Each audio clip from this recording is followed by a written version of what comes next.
Let's jump to this story. We got this. We got the story from Luke Rudkowski over here on Twitter. Good guy. At Luke We Are Changed. Says the emails here are very revealing, as the White House was lobbying to censor Tucker Carlson and Tomi Lahren on Facebook. So Attorney General Andrew Bailey of Louisiana says we now have hard evidence that President Biden's administration colluded with social media companies to censor differing viewpoints and silence, quote, misinformation that was later deemed true. Here's the White House employee asked Twitter to silence Robert Kennedy Jr. Here, the Biden White House directs Facebook to shut down conservative voices Tucker Carlson and Tomi Lahren. And more. Here's the collusion, et cetera, et cetera. I'm kind of surprised. I mean, Tucker Carlson's a big name. This is a big risk for them. He's a guy's got money. Yeah, the audacity of them to try to censor Tucker. When I think of the word conservatism, republicanism, the first face pops in my face is Tucker Carlson. Right. Yeah, he's the face of Fox News.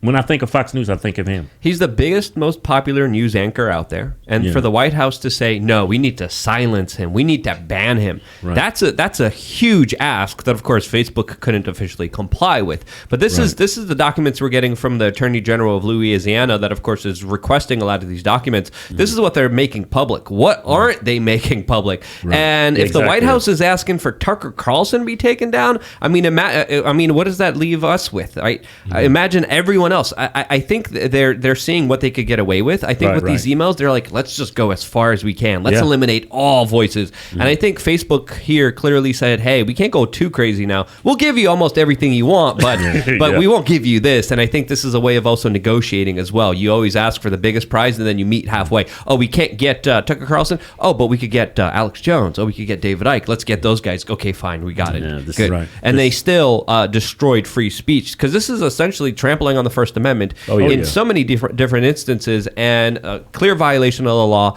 clear abuse of power. And this is what they do in third world countries. This is what they do in dictatorships. So to have this happen here in America should be a big wake-up call to everyone, especially with how much power the Democrats are consolidating for themselves, which they're clearly using against their political opponents and not against any kind of legitimate a bad guy out there. Right. And these are the same people that's going to bring us the ministry of truth. That's right. That's what they were trying to do. That's crazy. They tried it. And here's what they were doing. They've got these organizations, these nonprofits that have government funding or meet with people in government. Then they go, the nonprofits, to big tech and say, you got to remove these people. And big tech says, oh, no, it's just a nonprofit giving us advice. It's just, they're here for the truth.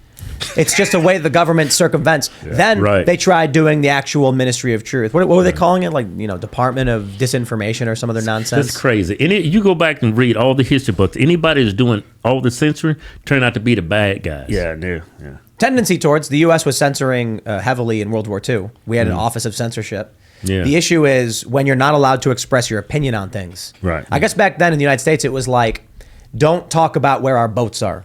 Don't talk about where our troops are going. If you hear someone say because what would happen is some dude would be like, Mom, being deployed, I'm going to this place. And you go, wow. And then you go tell somebody. And then, Yeah. But it was never like you couldn't tell somebody you didn't like something. It used to be that you weren't allowed to incite panic in any way. So the whole can't shout fire in a crowded theater thing comes from a guy that was standing outside and trying to tell people, don't sign up for the draft. Do not sign up for the draft. Don't get drafted for World War I. And they were like, you can't do that. That's illegal.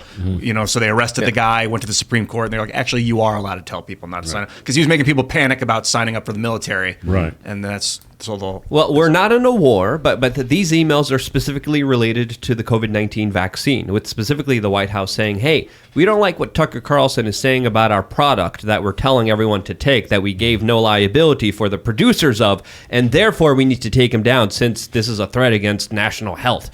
And in reality, everything that Tucker Carlson was warning about has essentially come true, and everything that the White House was claiming has essentially been officially debunked by many scientists and many scientific studies that have been coming out and proving it to be absolutely false. I'm optimistic.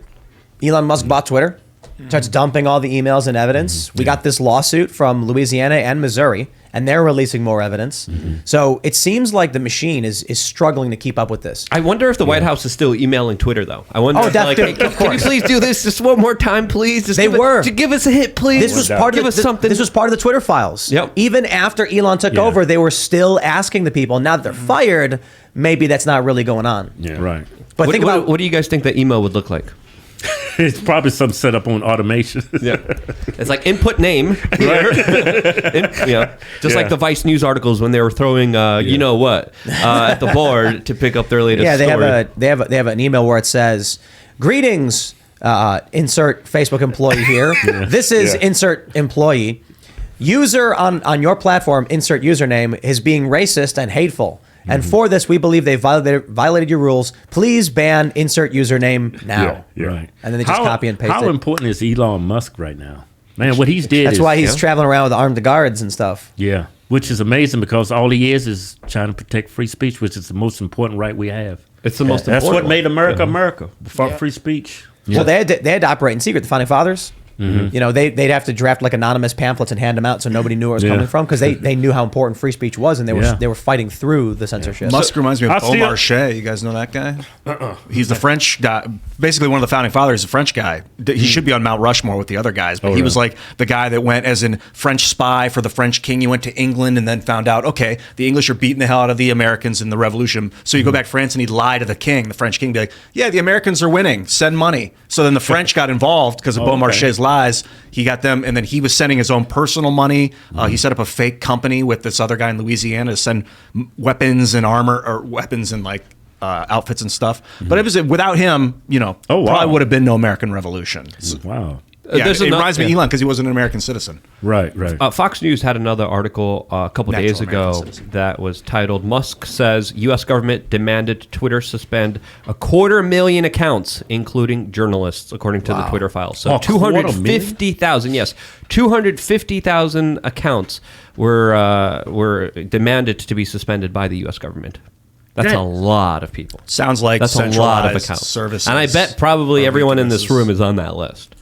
Yeah, I wouldn't doubt it. Yeah, I was blacklisted on Facebook when I started crying about COVID. When after the COVID stuff, or no, it was George Floyd, and I was like, "Yo, George Floyd had 5 chemicals in his system. He had fentanyl in his system. Let's talk about fentanyl in his system behind the wheel of a car, driving high on fentanyl. Let's talk about that." And Facebook went, we're gonna blacklist. And didn't he have COVID right too? there, He had COVID too, right? Yeah, COVID. He had COVID. Caffeine, THC in his system. Yeah, tobacco. You made this point way back when. You were saying that a dude high on fentanyl and meth, a speedball, behind the steering wheel of the car, you got to stop that person. Yeah. You could have killed some kids. Who knows? Yeah, and you know what? That whole incident when I first saw it was hard to watch, so I didn't watch the whole video. So I made myself go back and watch it, and I started to analyze everything he said. It was crazy. He started saying he couldn't breathe before he even got to the ground. He said it when he was in the vehicle. He was overdosing. And I was talking to a bunch of police officers I run into when we're doing our shows at airports and things like that. They said they find so many people dead in jail from the same amount of drugs that man had. Yeah.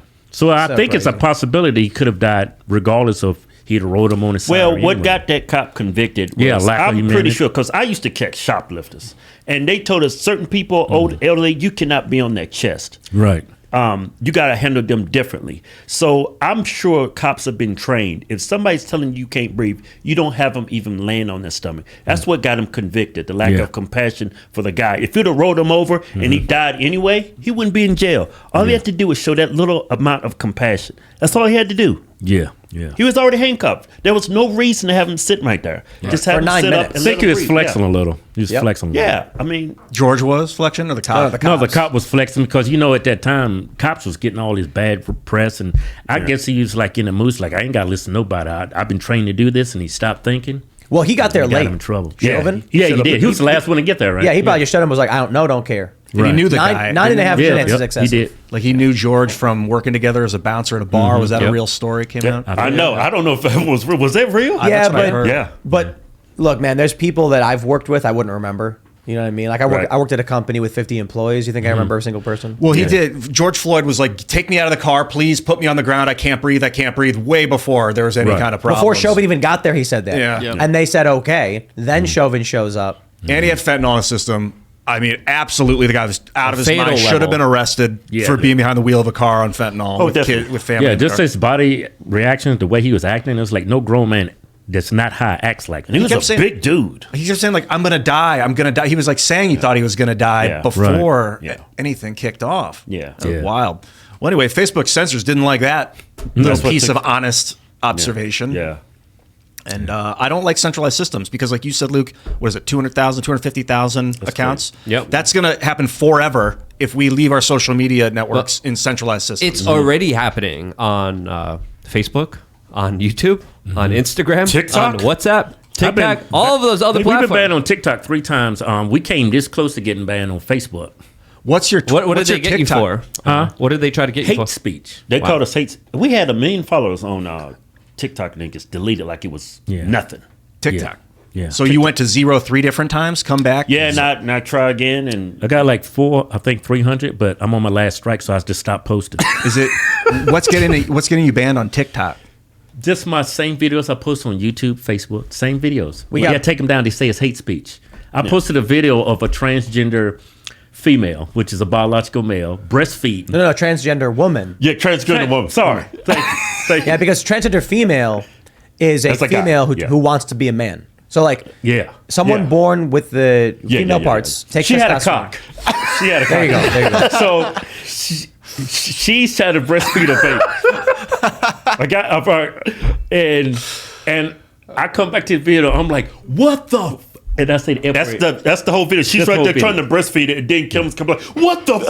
You got banned for that. Yeah. Yep, it got removed. Thanks for watching this clip from the Timcast IRL podcast. Hang out with us live Monday through Friday at 8 p.m.